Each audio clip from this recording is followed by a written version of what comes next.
السلام علیکم ورحمۃ اللہ وبرکاتہ۔ آپ سب کو میرے یوٹیوب چینل میں خوش آمدید۔ امید کرتی ہوں آپ جہاں بھی ہوں گے خوش ہوں خیریت سے ہوں گے۔ اور تو آج میں جس موضوع پہ بات کرنے لگی ہوں وہ ہے ٹاکسک ریلیشن، یعنی کہ زہریلا تعلق۔ زہریلا تعلق اسے کہتے ہیں کہ آپ کا اگر کسی شخص کے ساتھ تعلق ہے تو وہ تعلق آپ کو خوشی دینے کی بجائے غمگین کر دے، اداس رکھے، آپ کو ڈپریشن اور بے چینی کی طرف لے جائے۔ ایسا تعلق آج ہم بات کریں گے زہریلے تعلق کی نشانی کیا ہوتی ہے، کیسے آپ کو پتہ چلے گا کہ ایک تعلق ٹاکسک بن رہا ہے۔ تو ایک تعلق زہریلا تب بننا شروع ہو جاتا ہے جب دوسرا شخص آپ سے کنورسیشن کم کر دیتا ہے، بات چیت کم کر دیتا ہے اور ہمیشہ آپ سے ناراض رہے گا۔ اور اگر آپ اس سے اپولوجائز بھی کریں گے، معافی بھی مانگیں گے تو آپ کو معاف نہیں کیا جائے گا، بلکہ بار بار ایک ہی چیز کو، ایک ہی غلطی کو یا ایک ہی بات کو بار بار لا کر آپ کو ہر دفعہ الزام آپ پر لگایا جائے گا۔ اس کے علاوہ آپ کو ہمیشہ انکمفرٹیبل ایسے ریلیشن میں فیل ہوگا اور آپ کو ہمیشہ ڈاؤن کرنے کی کوشش کی جائے گی۔ اور جو ٹاکسک زہریلا تعلق جس کے ساتھ آپ کا ہوتا ہے، ایسا شخص ہمیشہ آپ کی غلطی کی تلاش میں ہوگا کہ آپ کوئی غلطی کریں اور وہ آپ کی توہین کر سکے۔ اس کے علاوہ اس کا آپ کے ساتھ بہت ہی اگریسو بیہیویئر ہوگا، ابیوسو بیہیویئر ہوگا۔ وہ آپ کو بات بات پر ٹوکے گا، بار بات پر آپ کو الزامات لگائے گا۔ تو پھر اس کے ساتھ وہ آپ کو یہ فیل کرائے گا کہ آپ کو لو فیل کرانے کی کوشش کرے گا۔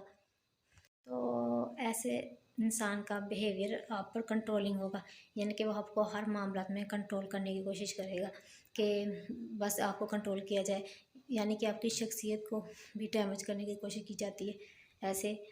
تو ایسا شخص آپ یہی چاہے گا کہ وہ صرف ٹیک پر بلیو رکھتا ہے، تو آپ ہمیشہ وہ یہی چاہے گا کہ آپ ہی گیو اپ کریں، آپ ہی اس سے معافی مانگیں، اور ہمیشہ وہ آپ کو ہی گلٹ کروائے گا ہر چیز کی کہ ساری غلطی آپ کی ہے۔ تو جب ایک تعلق میں بیلنس نہ ہو، کیونکہ کوئی بھی تعلق کمپرومائز سے چلتا ہے، جب ایک شخص ہی بار بار کمپرومائز کرتا چلا جائے ایک تعلق میں تو سمجھیں کہ وہ تعلق آپ کے لیے ٹاکسک بنتا جا رہا ہے۔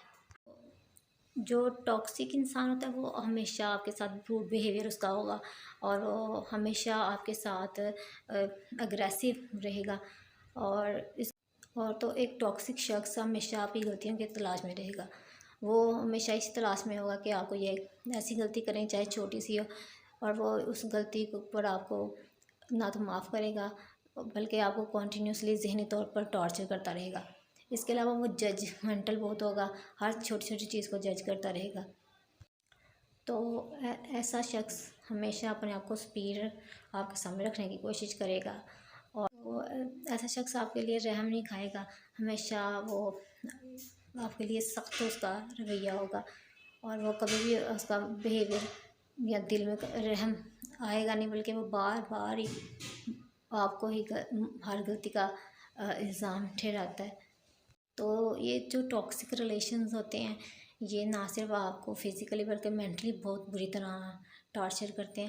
تو ایسے تعلقات آپ کے لیے، آپ کی ذہنی صحت کے لیے، مینٹل ہیلتھ کے لیے بہت ہی خراب ہوتے ہیں۔ جس تعلق میں آپ کو بار بار جھکنا پڑے وہ کبھی بھی ہیلتھی تعلق نہیں ہو سکتا۔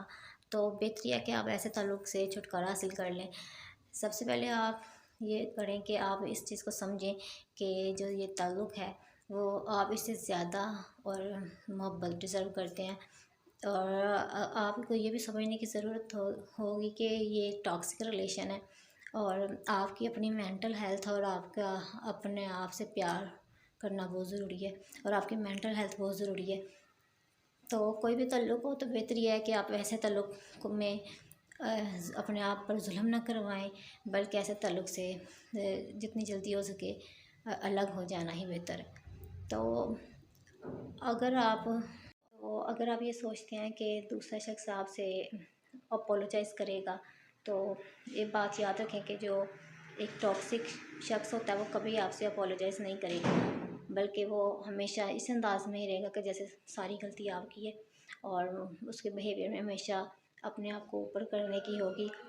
اور کوئی بھی تعلق کمپرومائز کے بغیر نہیں چلتا، جس تعلق میں صرف ایک انسان کو بار بار کمپرومائز کرنا پڑے وہ تعلق ٹاکسک کہلاتا ہے۔ تو بہتر یہ ہے کہ آپ ایسے تعلق سے جان چھڑائیں، موو آن کرنا سیکھیں، اور اپنے جو گول ہیں، جو آپ کی خواہشات ہیں، کامیابی حاصل کریں، اپنا مقاصد پر فوکس کریں، تبھی آپ اس چیزوں سے بچ سکتے ہیں۔ اور اپنے آپ سے پیار کرنا بہت ضروری ہے۔ جب آپ اپنے آپ سے پیار کریں گے تو دنیا والے آپ سے پیار کریں گے۔ اگر آپ اپنے آپ سے پیار نہیں کریں گے اور دوسروں کو اپنے اوپر حاوی ہونے دیں گے تو اس طرح آپ اپنے ساتھ بھی غلط کر رہے ہیں۔ تو یہ تھا میرا آج کا ولاگ۔ انشاءاللہ پھر نئے ولاگ کے ساتھ حاضر ہوں گی، تب تک کے لیے اللہ حافظ۔